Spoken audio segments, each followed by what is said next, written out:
Y bueno, pues tendrá que enfrentar a la justicia, lo hará en el penal del Altiplano, ahorita tendremos todos los detalles. Pero esta captura se ha dado en gran parte gracias a el trabajo de la Unidad de Inteligencia Financiera, que fue bloqueando cuentas, si no me equivoco, más de 98, 99 cuentas vinculadas al cártel de Santa Rosa de Lima.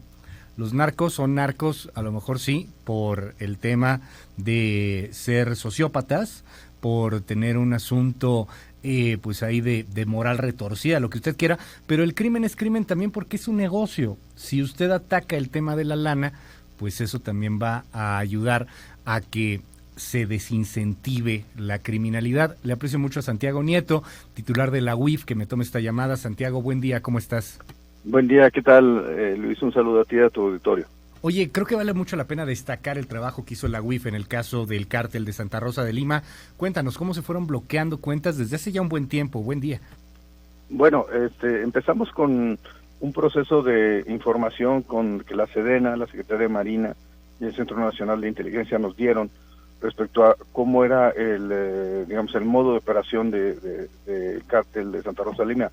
Recordemos que en noviembre de 2018 se robaban en el país 80,000 barriles diarios de combustible, esto que llamamos el tema del huachicol, y que esto además fue multiplicando otro tipo de actividades delictivas. La violencia que tenemos hoy en Guanajuato pues es producto de gran medida de las acciones de Santa Rosa de Lima, sobre todo en temas vinculados con secuestro y con extorsión.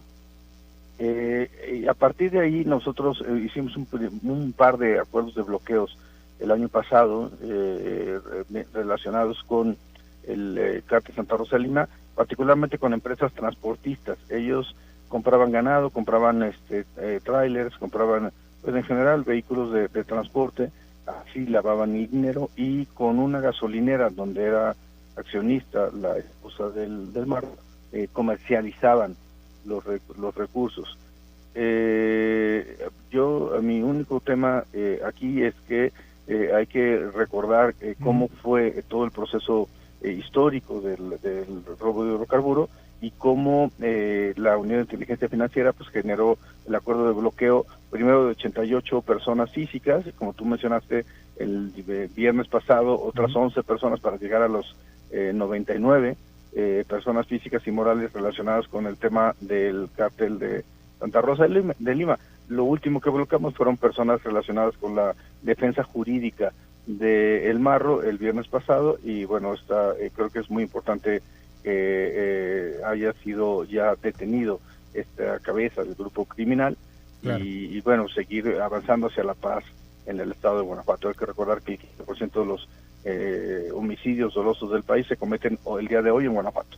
Ahora bien, estas denuncias pues tienen que llegar en algún punto a que se concreten y se cambien en acciones penales muy precisas por parte de la Fiscalía General de la República. Quizá utilizar las nuevas herramientas que permite el derecho penal, que permite el nuevo sistema procesal para poder pues elaborar expedientes muy sólidos, Santiago, y que puedas tener a personas no solamente con los bienes congelados, con los bienes ahora a favor de la nación en muchos de los casos, sino también pues detenidas y enfrentando a la justicia. Sí, yo creo que hay un tema que hemos platicado tú y yo en varias ocasiones, y es que el combate a los grupos delincuenciales no solamente se tiene que dar en detener o abatir a los líderes y a los sicarios o narcomenudistas, sino golpear las estructuras financieras, los grupos criminales van a seguir actuando. Si no golpear la corrupción política que los protege, sobre todo en el ámbito local, los grupos van a seguir generando acciones. Y lo mismo pasa con la corrupción policial y ministerial y judicial. Vía de amparo, vía no ejercicio de acción penal, estos grupos por corrupción de naturaleza policial, ministerial y judicial siguen operando. Creo que lo fundamental es que haya que dentro de una estrategia criminal, de una política criminal mexicano, con independencia, que si es un órgano autónomo, es un órgano del Ejecutivo, se pueda trabajar de manera coordinada para efecto de que estas personas lleguen ante los tribunales, que sean, pues, que respondan, claro, frente a la justicia mexicana. Frente a estos casos relevantes que tiene la UIF, me siento obligado a preguntarte qué está pasando con Luis Cárdenas Palomino concretamente y con Ramón Pequeño García, todo esto pues en el marco del asunto de Genaro García Luna. Bueno, con el caso de Genaro García Luna, nosotros desde el mes de diciembre presentamos una denuncia ante la Fiscalía General de la República.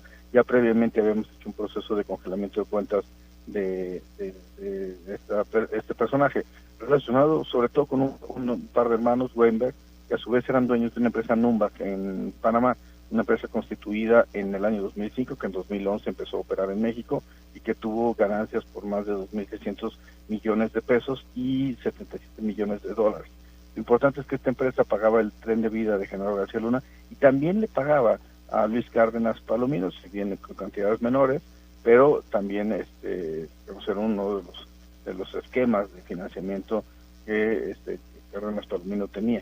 En el caso particular de García Luna, se han presentado las pruebas en nuestra parte, se presentó la denuncia, como decía, en diciembre, y en el caso de Luis Cárdenas Palomino presentó una denuncia en el mes de abril, no solamente por el hecho de que Numbac le pagara, sino porque encontramos facturación de unos 30 millones de pesos con empresas fachadas, y por otro lado, pues adquisición de inmuebles concretos que eran pagados casi de manera inmediata, y por supuesto otra serie de transferencias por 30 millones adicionales.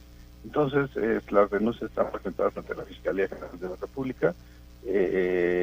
Sobre el señor Pequeño, tenemos también operación con empresas fachadas que termina pagando sueldos y salarios, y bueno, estamos en este momento pues, en proceso de elaboración de la denuncia correspondiente.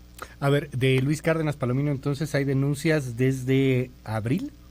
Desde el mes de abril Okay. de este año, vinculadas con eso que decía, 30 millones de pesos en una irregularidad, 30 millones en transferencias en otra, la adquisición de créditos y liquidación prácticamente inmediata en otra, y pues el hecho de que Numbac fuera una empresa que le estuviera pagando cuando nos había salido que era pues, una empresa relacionada con García Luna que le pagaba el nivel de vida allá. Entonces fue información que era pues importante se pusiera a disposición de la Fiscalía General de la República. Ya. Y bueno, también colaborando con las autoridades norteamericanas, por supuesto. ¿Están bloqueadas las cuentas de Cárdenas Palomino y de García Luna? Cárdenas Palomino, García Pequeño, Luna y Ramón Pequeño. Ok, ¿de cuánto estamos hablando? ¿Se puede saber? Bueno, todavía no tenemos los datos de Ramón Pequeño porque fue apenas la semana pasada.